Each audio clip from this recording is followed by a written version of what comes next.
I love the comic book collecting hobby. Some of my favorite aspects of it, aside from collecting X-Men comic books, is the history of the comic book medium, the amazing artwork and artists who define the genre, and finding high-quality books. However, I found the comic book market as of late has been a little crazier than usual. After following the comic collecting market for so long, I've seen things I've never thought were possible. Not because certain comic book sales were breaking new ground, like the $6 million purchase of an Action Comics #1, but because many other books are selling for significantly more than what they are inherently worth. And I know there's always a caveat with collectibles that just because a book sold for $1 million, it doesn't mean it's actually worth that amount. In a collector's market, value is largely defined as what someone would pay for something. Books like Action Comics #1, the first appearance of Superman, or Detective Comics #27, the first appearance of Batman, had significantly more historical value to not only the comic book medium, but to global culture. It would make sense that these high-quality books would go for high prices. But how many of you are familiar with Gus Rica and Punch Comics #12? I didn't think so. In September of 2023, a sale of Punch Comics #12, graded as an 8.0 by CGC, sold for over $200,000 at Heritage Auctions. Did it feature any important historical figures or comic book first appearances? Not at all. It's just a really cool cover. What's even wilder is that some books are going for monumentally higher prices than ever before. For example, Ryan from Automatic Comics revealed on his Instagram that X-Men #59, a book graded as a CGC 9.8, recently sold for $36,000 at Heritage Auctions just in November of 2024, shortly after I started writing the script for this video. It was only 2 years ago that the book sold at the same grade for just over $5,700. And before the pandemic era boom of books similar to it were selling for well under $3,000. Does this book have any important first appearances or cultural significance? No! So what's driving the sales at these kinds of auctions, and to get more specific, at Heritage Auctions? But it's not just the sales figures that feel out of the ordinary. I've also noticed, more often than not, that graded books aren't making sense either. For example, this Amazing Spider-Man #300, this Uncanny X-Men #120, and this Fantastic Four #1 are all graded rather high and I feel are not at all what they should be. Collectively, I've been surprised over some recent developments in the hobby. Not only are the prices seemingly out to lunch for some books, but as I'll get to explaining further, grades aren't entirely matching up to what they appear to be either. CCG, the Certified Collectibles Group, a company which grades various pieces of memorabilia, coins, and artwork, have a comic book and magazine division called CGC, the Certified Guarantee Company. They are the biggest and most trusted comic book and magazine grader in the world. CGC, the company who graded all of the previous graded books I've shown, has had a year of turmoil in 2024. With a slabbing scandal rocking the grading industry at the beginning of 2024, their 9.9 grade by comparison revelations, and their current Bananagate quality control problem, one wonders why their standards seem to be slipping while their graded books continue to sell at an all-time high. If we look back at how CGC has been handled over the past year or so, I'm left scratching my head about the third-party comic book slab market. And when I look at CGC sales at Heritage Auctions, I can't help but wonder what's going on in the comic book collecting hobby. Stay with me because I have a lot to unpack.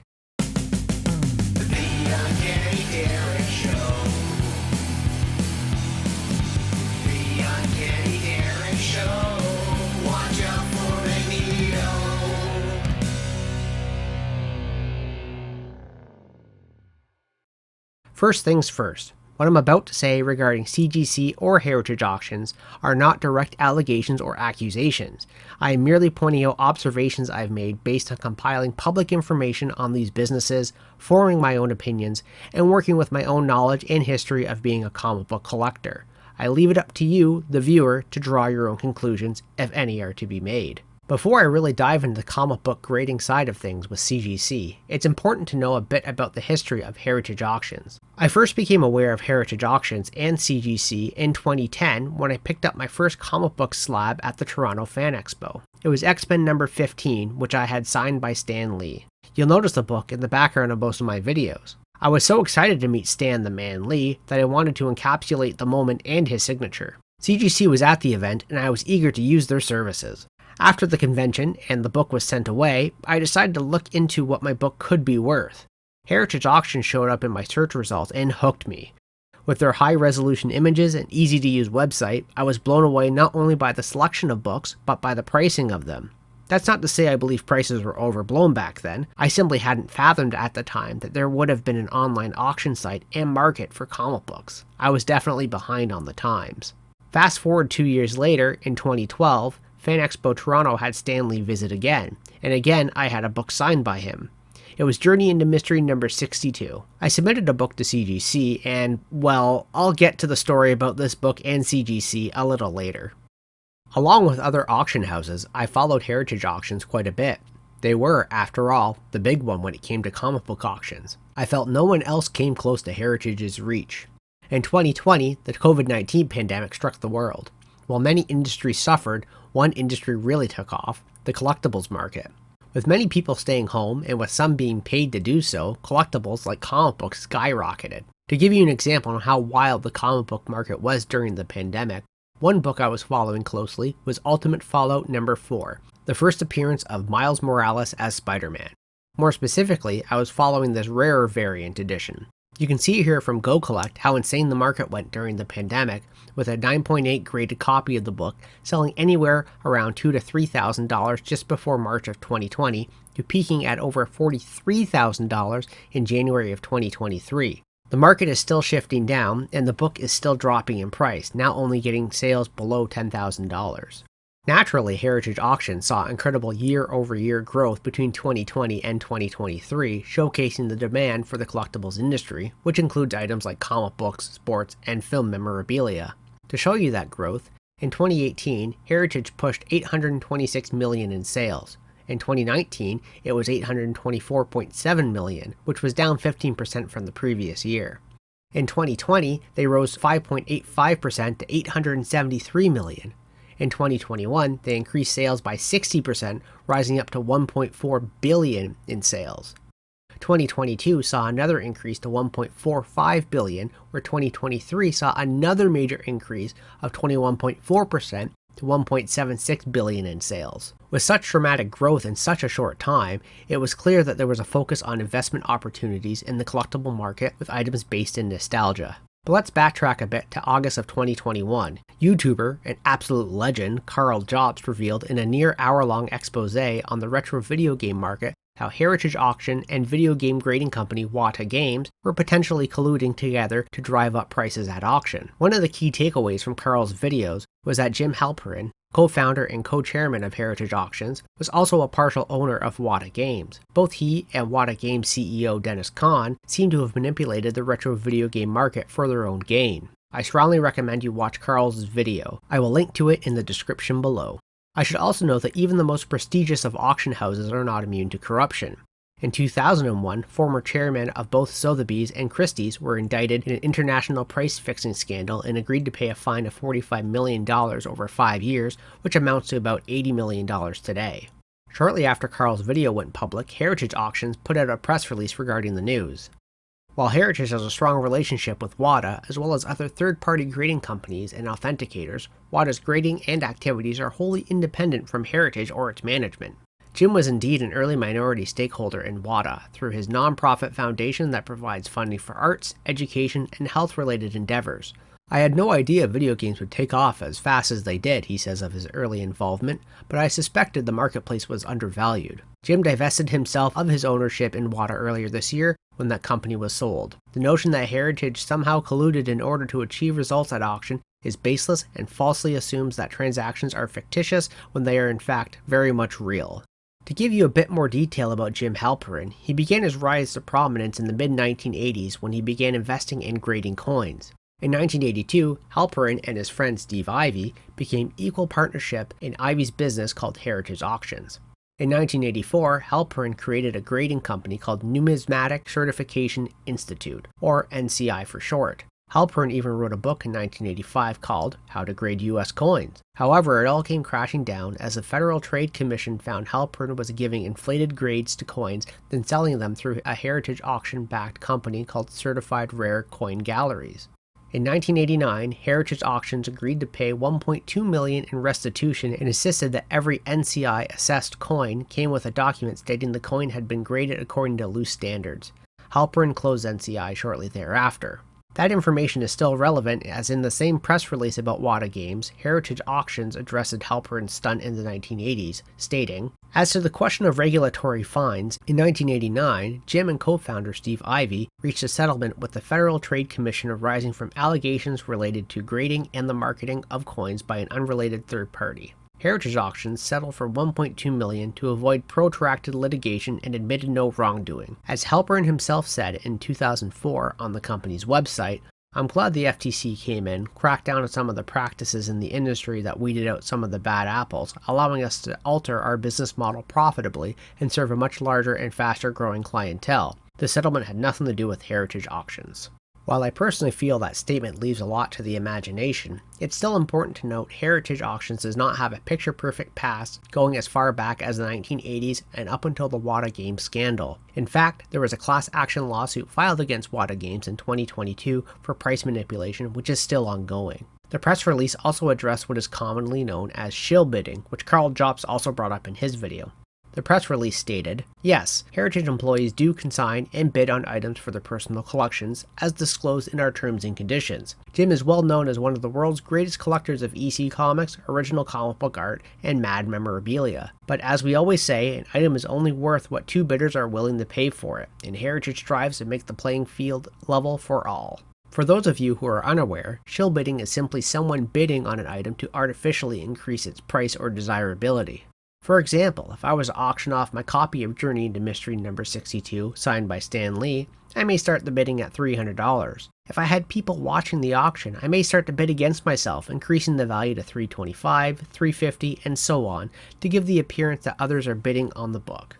Doing so would increase the likelihood that someone would pay more for the book than what it's worth, because the artificial demand I'm creating makes it seem more valuable than what it actually is. In Texas, where Heritage Auctions is stationed, it is illegal to shill bid, stating quite plainly a licensee may not knowingly use or permit the use of false bidders at any auction. All of this information about shill bidding made me want to look into the fine print on Heritage Auctions terms and conditions, and I found this to be somewhat concerning.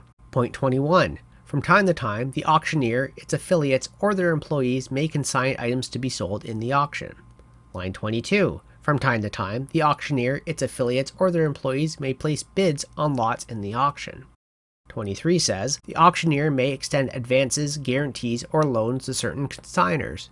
24. The auctioneer has the right to sell certain unsold items after the close of the auction. Such lots shall be considered sold during the auction, and all these terms and conditions shall apply to sales such as, including but not limited to, the buyer's premium return rights and disclaimers. While it doesn't seem to break the law in Texas, it does allow the auction house and its employees to bid on items to win them. After all, they're not a false bidder. But what if the employee was to win an auction, more specifically an online auction? Let's take a look at the return policy for comic books under Term A for their signature auctions, which is Heritage's premium online auction where most of the expensive comic books are sold. Under extremely limited circumstances, a purchaser who did not bid from the floor may request an auctioneer to evaluate voiding a sale. Such requests must be made in writing detailing the alleged gross error, and submission of the lot to the auctioneer must be pre-approved by the auctioneer. A bidder must notify the appropriate department in writing of such requests within 3 days of the non-floor bidder's receipt of the lot. No lots purchased by floor bidders may be returned. From this, it reads if you win a bid for a comic book in-house, you're stuck with it. However, Heritage does millions of dollars in online auctions. If you allowed me to speculate here for a moment, I feel this reads that an employee could theoretically bid up a book, accidentally win said book, then return it to Heritage Auctions if approved by the department head.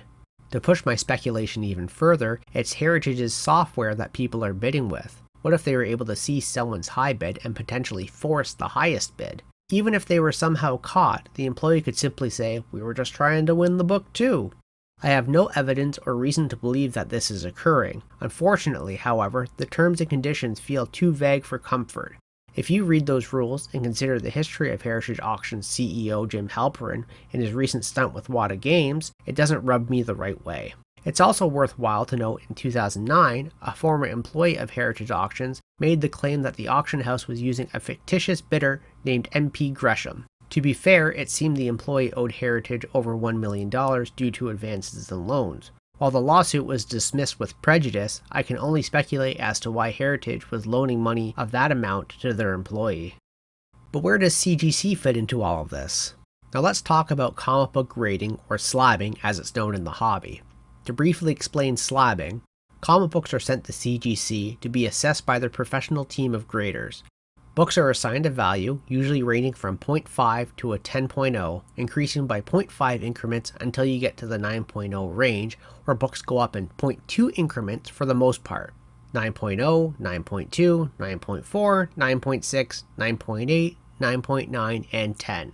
There's also 1.8s and NGs for no grades, but I won't go into the weeds about what each of the grades mean. Just know that 0.5 is a pretty beat-up book, where anything over a 9.0 is in the near-mint territory.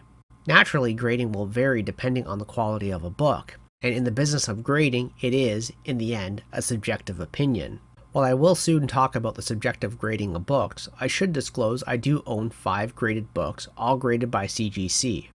I purchased 3 of them already graded, while 2 I've had graded after I had purchased them raw, meaning that they were not graded when I purchased them. The books are, in order of acquisition, the X-Men number 15, and the Journey in the Mystery 62 I've already mentioned, with me acquiring X-Men number 1 in 2015 graded as a 2.5, a Transformers number 5 graded as a 9.8 in 2022, and an Uncanny X-Men number 64 as a 5.0, which I picked up in the summer of 2024, and which you can see me talk about in a previous video. At the beginning of this video, I teased having a story about Journey into Mystery 62. The story sort of prefaces why I have never personally been into graded books. Before 2024, CGC had to actually witness the signatures for them to be verified. You could not send an already signed book to them, even if it had a certificate of authenticity with it. CGC simply would not verify the signature. It made it difficult to have books signed by, say, the late great Jack Kirby, confirmed by CGC, as he died before the company's founding. Their ruling on witnessing signatures arguably made for a more legitimate verification process. CGC ultimately changed their stance in the middle of 2024 as they began to work with a signature verification company, but at the time I had Stan Lee sign my books in both 2010 and 2012, the rules were that either CGC saw the signature for verification or they did not. When I first met Stan Lee for him to sign my X-Men 15, the CGC booth was close to his. After my book was signed, I simply walked over to send the book off for grading. While no one at CGC literally witnessed my signature, I was essentially walking off an assembly line to meet CGC and have the book authenticated. It was a smooth and easy process, giving me confidence to do it again if I ever needed to. 2 years later, when opportunity knocked again, I had Stan sign my Journey into Mystery 62. However, this was done as a private event at the convention. I did not see a CGC booth at the event. I somewhat panicked after my book had been signed, but decided I could approach the CGC booth the next morning with evidence of the event. When I arrived at the CGC booth the next morning, I was told by the representative that they did have a table set up nearby stands at the event. I admitted I didn't see it, but I had the proof I was there, such as my lanyard, my ticket, and a few other items. They refused to take the book because they hadn't witnessed it personally. I didn't want to have a book signed and not verified. To my surprise and benefit, the CGC representative relented. While I had achieved a personal victory, I admittedly also felt displeased knowing that CGC technically verified my signature without having witnessed it. It went against what I thought CGC stood for and made me second guess them as a company. While this all may sound melodramatic and one may chalk it up to good customer service on CGC's behalf, this moment actually reshaped my view of the company. Despite my feelings, however, I knew there was still value to books being graded by CGC. When a book is not slabbed, it often sells for significantly less. When I grabbed my X-Men number 1, I wanted a guaranteed quality book, which is why I went the CGC slabbed route instead of buying the book raw. My Transformers number 5 was an unplanned purchase when I was at a Transformers convention. The book is my favorite cover of the series and features my favorite character. I then grabbed the X-Men number 64 at a My Comic Shop auction below the fair market value of a raw copy because opportunity knocked. And I would argue all of the books I have graded by CGC are correct with their respective grades. As subjective as they are, given my knowledge of grading and having handled thousands of books myself, I feel I have a good sense of what grade books should get, but subjective grading is really important to note. To loosely explain grading with CGC, if a book is in near mint condition but the cover is detached, it can range in grades depending on who is grading it. With a CGC book, A certification number is provided with each slab, allowing anyone to punch the numbers in on CGC's website to see the grader's notes. It's especially handy if you're bidding on a book at an auction and you want to know what damage there may be to a book and the justification of the grade. To show you a variety in grading, we'll look at 5 books to compare against one another. To keep it real simple, I'll just deal with the front cover of the books, unless there's something very obviously wrong with the back. For example, in this copy of MD number 1 from EC Comics, the spine is completely split and the cover is detached. Save for the small bit out of the top right corner of the cover and some mild tanning, this book looks pretty good. CGC grades this as a 1.5 with cream to off-white colored pages. In comparison, let's look at this Blonde Phantom number 12 from Timely Comics, now known as Marvel Comics. It's graded a 2.5 with off-white to white pages. The cover is attached, actually glued onto the spine. There are some decent creases to the cover, tanning, and very obvious stains to the cover. I think if we're being objective here, MD number 1 looks better than Blonde Phantom number 12. However, the Blonde Phantom received the higher grade. This could be because of the color of the pages, but it's difficult to know for sure when the cover is that much worse off. To add another comparison, here's a copy of Crime Suspense Stories number 27 by EC Comics. It's graded a 2.0 with off-white to white pages, the same as the Blonde Phantom. Its cover is detached and there's brittle chipping on the cover and a decent spine split. Again, side by side, I would argue the Crime Suspense Stories looks objectively better than the Blonde Phantom, even when they have the same quality of pages. The backs, again, are fine. For comparison's sake, here's what a couple of .5s would look like. Here is Dynamic Comics number 11 from Harry A. Chesler, and Walt Disney Comics and Stories number 10 from Dell. While the Dynamic Comics looks significantly worse off than the Disney book with its cover detached and heavy creasing, the Disney comic is missing the entire back page of the book, meaning incomplete books are likely to get a 0.5 grade. Grading is that subjective. When we get into the higher grades, the differences of what makes a book a 9.0, 0.2, 0.4, 0.6, 0.8, 0.9, and 10 become very minute. The quality of a book can only have a few flaws to register in the 9.0 range, let alone being able to attain higher values. High-grade books like 9.8 are allowed to have some damage to them, but it has to be fairly minor. Understandably, however, books from what is called the Golden Age of comics, comic books printed between 1938 to 1956, are given certain allowances given the area at which the books were created. Books from the Silver and Bronze Age, 1956 to 1970 and 1970 to 1985 respectively, are graded a bit tougher as printing technology improved.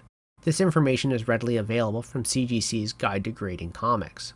While I don't feel the need to compare what a perfect and non-perfect book looks like, I will share what CGC themselves says a 9.8 book is, and I quote, "For most issues printed before 2000, and especially before 1975, 9.8 is the highest grade that has ever been assigned. The grade allows very minor wear to the cover, only 1 or 2 handling defects such as a very small color-breaking stress line on the spine, or a couple of light bends on the cover. Tiny wears can exist on one corner or around a staple. Cream to off-white page quality is, with rare exception, not allowed in this grade. So let's take a look at a book which I feel is a true 9.8. Here's a copy of Hulk 181 from 1974. The book that arguably features the first appearance of Wolverine. The grader's notes mention very light spine stress to cover and very small ink smear left center to front cover. If we look closely at the cover as a whole, it seems pretty clean. When I zoom in on the right side and go down, it's a pretty sharp looking book. The edges are to a point and there's no wear. You don't see the pages coming out from underneath, meaning there's no spine roll at all. Moving to the left, the bottom corner here seems to be slightly blunted. Moving upwards, it's so clean you can't even see the bottom staple, which is supposed to be around Wendigo's elbow here. The top staple looks fine. At the very top, we see another gently blunted corner. Those corners may be the light spine stress on the grader's notes. The back of the book is even sharper. Absolutely clean-cut corners, save for the ones on the spine. This little splotch to the left here is standard for this book, so it's not counted. Overall, this is a really sharp book, and I feel is a perfect example of a 9.8. This book was graded in January of 2023. Now here's a 9.8 graded in May of 2024. The grader's notes for this book say there's very light spine stress lines which break color. It's Amazing Spider-Man number 300 from 1988, known to feature the first full appearance of Venom. From the top right and moving down, I see a slight nick in the top of the book and a very gentle spine roll as you can see the pages from behind the book. Admittedly, this may have happened as the book was encapsulated. It's hard to know. The roll begins to fade as we move down the book. When we get to the bottom right, we'll see another nick at the bottom corner. Moving to the left, the corner there is dented as well. As we make our way up, we see our first spine tick next to the Spider-Man head. Then there's one below the bottom staple, and another tick just above that. Once we reach the top, we'll see the corner there is also nicked. That's 3 out of the 4 corners and 3 spine ticks, already showing more damage than the Hulk 181. Flipping to the back, the damage to the spine on the top corner clearly wraps around the book. As we look at the bottom, we notice the blunt corner again. Now I know I'm not a professional grader, but this 9.8 feels more like it would be in the 9.2 to 9.4 range. But what about books graded at 9.9? Let's quickly go back to December of 2023. There was a major slabbing scandal within CGC. While the culprits were not known at the time, CGC slabs were being opened and the books were being replaced, meaning a book graded as a 9.8 could have actually been a 9.0 or less. News of this broke out like wildfire across the internet, with CGC working on damage control to find out what went wrong, stating on December 28, 2023, the Certified Collectibles Group is aware of an incident involving individual tampering with CGC Comics holders. If you purchase one of the books that this individual tampered with, we will ensure that you are appropriately compensated for losses arising from any failures in our services. We expect to share a list of books that we believe are impacted as soon as possible. We have also retained a leading private investigative service and outside counsel to conduct a comprehensive review of this incident and our processes, and to help ensure that this individual is held accountable to the fullest extent of the law. We have already made significant improvements to our processes as a result of this incident, and we will continue to take appropriate steps to ensure that this type of incident does not happen again. This was followed up by an update on January 3rd, confirming that there was roughly 350 books tampered with. A statement from CGC was announced in March, confirming that they had filed a lawsuit against an individual and their partner who tampered with the books. CGC neglected to share, and I don't blame them for not, that the culprits were 2 former employees. However, before their March announcement, while still working the damage control from the tampered slabs, CGC's president Matt Nelson addressed the community's concern on West Coast Avengers channel with a particularly interesting announcement. But there's, an idea that we've bandied about for a while now is eventually when we have the bandwidth is opening up a 9.9 pre-screen for, basically anything, probably holdered books. Did that information just get, I shouldn't have cut you off. I got excited. You carry on, Matt. No, that said, yeah, it is an exciting idea. It's something I've been wanting to do for a long time. Like I said, it would require, it's so much harder to screen for 9.9s because it's supposed to be. Yeah, the criteria is if there's a book out there that's in a 9.9 holder, people are looking that book up and down, looking for every little tiny thing on the, checking every little corner, every up and down the spine. So the criteria is very, very stringent for 9.9s. And so, I envision the screening service being something that would be very labor intensive, and there would probably be a cost associated with that. But, people I think would love it because, there's a bunch of, 9.8s out there that could possibly achieve 9.9. Yeah, there's some books that I literally have held back because I don't want them to just get slapped with a 9.8. I think they're deserving of better. Yeah, the time may come to find out for sure if it's possible or not. So, wow. Again, one of the few ideas that, we still would like to implement. It could have been to try and save face or to change the conversation, but yes, CGC was announcing that they will be doing 9.9 pre-screens of their books, which is wild because why wouldn't they have been checking for them before? Look, I'll get back to this. Following up from their announcement, CGC Vice President Sean Caffrey released a video showing how they pre-screen for 9.9 graded books. What we're going to do about these is we're going to go over these a little more of fine-tooth comb than we did the other ones because we know that these could possibly be higher contenders. So we need to look and make sure and scrutinize these books and make sure every single corner is sharp, there's no surface discrepancies, there's no nothing. And as I go through these, I will do the same thing I did before by separating a pile based on what I see. At face value, this is already a bizarre way to grade comic books as it's done by comparison, not by actually looking at the books in specific detail. And as Sean goes through the books, he ends with 3 stacks showcasing how the books were getting graded. I have them separated into 3 stacks. It's easier for me to show you the transition of the defects on the spine. We'll start with the 9/8 in particular. And if you look, what we have here are not only white showing where there's wear on the spine corners, but there's also bindery tears, which is a very common production flaw with books. And it's still acceptable in the 9/8 grade. And as we go to the 9.9 pile, you will notice fewer bindery tears and less white showing and more color on these spine corners. And if we transition once again down to the 10.0, you'll notice that there is none of that. Except in this example, this 10.0 does seem to have a slight bend in the corner. Now that we're done with this first phase, these books are going to be entered into our system and given a numerical grade based on what they were given in the preliminary pre-screen, and then go to encapsulation after that, and then go to quality control, and can't wait to see what the end product looks like. And it's just like that, eh? And actually, I went through 400 total from the printer, and out of those 400, I pulled over 300 9/8s, 79 9s, and only 7 10.0s. 7 10s, 70 9.9s? That seems quite excessive, especially considering the current market. And that's because it is. Let's go to cgcdata.com and look at a book like Wolverine Limited Series No. 1 and look at the census data for high-grade books before the COVID bubble. On December 30th, 2014, there were 3 10.0s, 26 9.9s, and 1,703 9.8s on the CGC census.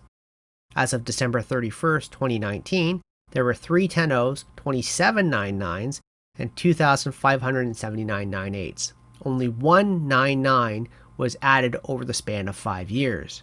In December 27th of 2022, there were still 3 10.0s, 27 9.9s, and over 3,600 9.8s, showcasing the sudden surge of individuals getting books graded during the pandemic. For December 31st, 2023, less than a month before the 9.9 pre-screen announcement, there were still only 3 10.0s, 27 9.9s, and just over 3,900 9.8s on the census. As of October 1st, 2024, there are now 4 10.0s, 39 9.9s, and over 4,200 9.8s. After nearly a decade of stagnation, that's 12 new 9.9s and 1 new 10.0 added within the span of 10 months. I could get into how books graded 9.9s are the new 9.8s, or how 9.9 prices may start to tank due to the proliferation of newer 9.9s, or even how it's somewhat bizarre that 9.9s couldn't exist in such a high quantity until something was done internally. What's even wilder is at the time of recording this video, CGC still hasn't started their 9.9 pre-screen process yet. I've taken a look at Wolverine No. 1 graded at 9.9. It looks pristine and seems to have no problems. This book was graded on May 2nd of 2024 and it has no grader's notes to explain why it didn't grade a 10. But why would CGC suddenly want more 9.9s in the market? Was the 9.9 pre-screen announcement made solely for damage control? 1 month later, CGC announced they would start to grade pulp books, which are essentially digest magazines featuring fictional and sensationalist subject matter. Characters you may recognize who originated from pulps are Conan the Barbarian, John Carter of Mars, and Buck Rogers. In their pulp announcement, CGC plainly said that grading pulps will be similar to grading comics, stating, with a few exceptions, CGC's grading standards for pulps mirrors its standards for comic books. Then a few months later in May, CGC's parent company, CCG, announced they were acquiring JSA, the James Spence Authentication, stating anyone with a signature on their comic book could submit it to get it verified. That means CGC was no longer required to be a witness of the signature. Let's take a moment to recap these changes. Within the span of 5 months after the slab scandal, CGC decided they will likely be guaranteeing more 9.9s on the market, will be expanding what they grade by taking on pulps, and will also start accepting signatures from non-witness signings. Surely there must have been a reason for all of this. And there is. Back on July 1st, 2021, Blackstone announced that funds managed by its Tactical Opportunities business have agreed to acquire a majority stake in the Certified Collectibles Group in a transaction valuing the company at more than $500 million. In 2021, during the height of the pandemic, CCG, CGC's parent company, was purchased by private equity firm Blackstone. Jay-Z's investment group, Rock Nation, Philadelphia 76ers co-owner and Fanatics executive chairman Michael Rubin, and a few others also invested in Blackstone's takeover of CCG. Not entirely because of comics, but because CCG also does music and sports memorabilia. Purchasing a business in its peak during the COVID era means sales are at an all-time high. In fact, CGC was doing so well, their lead time during the pandemic went over 6 months. But now, looking at 2024, the demand of books being submitted to CGC seems to have dropped. That includes the prices of books that really took off during the pandemic. Books like Ultimate Fallout No. 4 here, and a high-grade X-Men No. 1 at 9.2 shown here. But because of CGC's new 9.9 pre-screen, some collectors were setting their 9.8s to be regraded in hopes for a 9.9. In a way, some collectors were literally gambling for a higher grade. But fortunately, after the boom of sales during the pandemic, it felt like the prices were slowly starting to stabilize and grading felt like it might be getting back to normal. Then a book was announced by Heritage Auctions that was the catalyst for me to finally put my thoughts about Heritage and CGC to paper and start working on this video. In September of 2024, this pulp was showcased by Heritage Auctions. The first appearance of Buck Rogers, presented here in a stunning 9/8 copy. This is not only the highest graded copy of this issue, this is currently the sole highest graded pulp of all CGC copies. This nearly 100-year-old pulp magazine appears brand new today. This is currently the sole highest graded pulp of all CGC copies, proclaims Heritage Auctions. As per CGC's 9.8 grading guidelines, many printing defects are acceptable in 9/8, especially if they affect most or all of a print run. For Golden Age comics, acceptable printing defects include a very small bindery tear or bindery chip and a slightly off register of covers, which is where there's a misalignment of the ink in the printing process. Golden Age comics are also allowed to exhibit thin and very light dust shadows or very minor cover tanning. Small, unobtrusive date stamps and store stamps, as well as minor writing, are sometimes allowed depending on their location and the presence of other defects. Taking a closer look at this book, we can see there's a piece out at the bottom right, the bottom left corner shows some wear, and the top right corner shows some minor wear which extends to the back of the book. I feel this doesn't look as good as the Hulk 181 I showed you earlier. However, the grader's notes only mention two things: the smudge in the left center of the back cover as shown here, and the printer ink smudge on the front located. Holy crap, that's a huge smudge! Going back to their grading guidelines, many printing defects are acceptable in 9.8, especially if they affect most or all of a print run. The smudge on this book was one I could not find on any other copies I hunted down. While CGC acknowledges the smudge on both the front and back cover of the book, this pulp is only being called near mint, I feel, because it's generating hype for the pulp grading market. Remember, CGC said, with few exceptions, CGC's grading standards for pulps mirrors its standard for comic books. I tried to find a way for CGC to justify the grade of 9.8. While the grader said the book had an ink smudge, CGC only offers ink distortion and ink smear in their grader notes guide. An ink smear, which is what I would argue is a good synonym for a smudge, is classified as occurring during printing, affect most or all copies of a print run, typically small in size and consistent in shape across affected copies. If nearly all copies show the same smear, it has minimal impact, which variations may prevent a grade of 9.6 or 9.8. Harsher grading applies to prints with smears affecting a small percentage, potentially downgrading to a 9.0 or a 9.4 based on severity and location. While I didn't see this smudge or smear in any other books, based on this clarification, it doesn't seem like this book would qualify for a 9.8. CGC says an ink distortion is an ink appearance not consistent with typical copies in a print run, which sounds closer to what we're seeing on this book. This includes ink bubbles, small raised bubbles caused by air pockets during application, often found in Silver Age comics, but more prevalent in modern ones. Uneven ink application causing parts of a cover to appear faded due to varying depth of color strike is widespread across all eras, distinct from post-printing fading. I mean, this sounds similar to what we're seeing too with the varying depth of color. I did look up a couple of books with ink distortions though.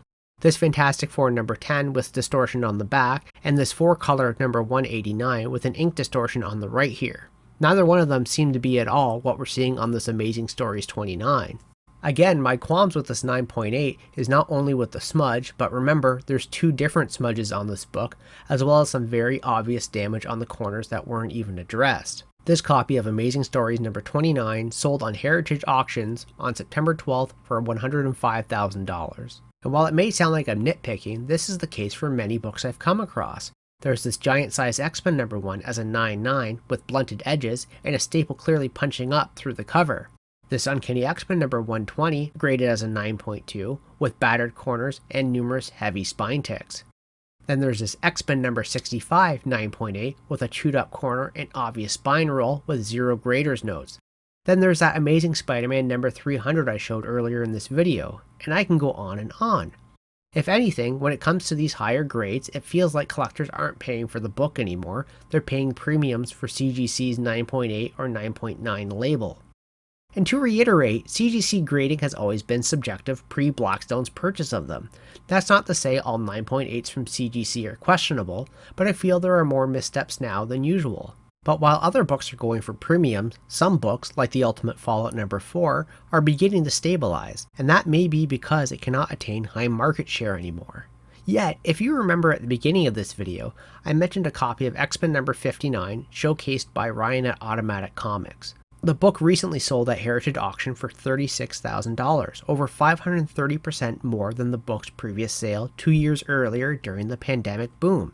It had originally sold for just over $5,700. As it turns out, it was actually the same book. 2022, I mean, this is comic boom prices, right? Like pre-comic boom, 2,400, 2,600, comic boom price, 5,400, 5,760, 36,000. And it's the same book. Like 38713, 38713, It's the same copy. It's not like it wasn't white pages or this one is exceptionally different or something. Like, it's the same copy. What's even wilder is that specific book was actually sold a total of 3 times. It all seems awfully similar to the retro video game market from Karl Jobst's video. And to make things even stranger, at the time of me writing this script, the buyer is still entertaining selling the book. This green button shows the item's owner is actively responding to offers. A yellow button suggests the seller may consider another offer below the price listed but isn't actively monitoring bids. One could easily chalk it up to buyer's remorse. However, given the specific book's history, and unless the buyer was completely oblivious to the comic book market, why buy something that's clearly not worth it only to sell it shortly thereafter? I hate to suggest that this may be money laundering, where the buyer intentionally overpays to get a receipt suggesting it's a legitimate business deal. It's just all too difficult to know. I really have no idea what to think of this sale. To recap what I've showcased in this video so far, is that Heritage Auction, the premier comic book auction house with an unfortunately already questionable history, had seemingly colluded with Wata Games to artificially inflate the retro video game market. I had also noted, based on Heritage's own terms and conditions, that their own employees are allowed to bid in their own auctions to purchase their own books at auction. I'm left feeling a bit uneasy about the whole situation. I then showed CGC waffling on their own rules when it comes to grading, changing the rules about signatures, and pumping out good news after good news story after their slab scandal involving 2 former employees, which as of October 15th, 2024, looks as if it will be settled out of court. All of this information on the back of CGC now being owned by a private equity firm. I haven't even touched upon the recent Bananagate scandal to discuss CGC's drop in quality control.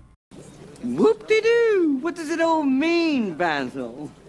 In September, YouTuber Swagglehouse had Sean Cermak from the YouTube channel Reserved Investments on his show, and he explained, now we're in this era where there's so much money moving into the antiques and collectibles trade behind the scenes that it's more the auction companies and grading companies are in control. And all is what they're doing is they're pulling on the strings of nostalgia, and they're getting, I hate to say this, a lot of the Timmys, Kimmies, and Poindexters excited for these items. Then they're using terms like investment grade or historic, and they're kind of pumping up these items that can now be seen as alternate asset classes. And that's where this gets dangerous. That's where we're kind of in some uncharted territory here.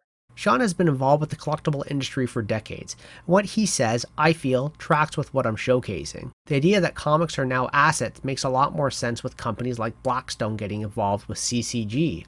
In an article Cermak wrote, he said, there was once a time in the antiques and collectibles trade where at least some of the top tier firms that catered to these markets were publicly traded enterprises. Case in point, there was once a time when Christie's, Sotheby's, and the Collectors Universe were all publicly traded companies required by the SEC to publish quarterly and yearly financial reports. That doesn't happen anymore, he says.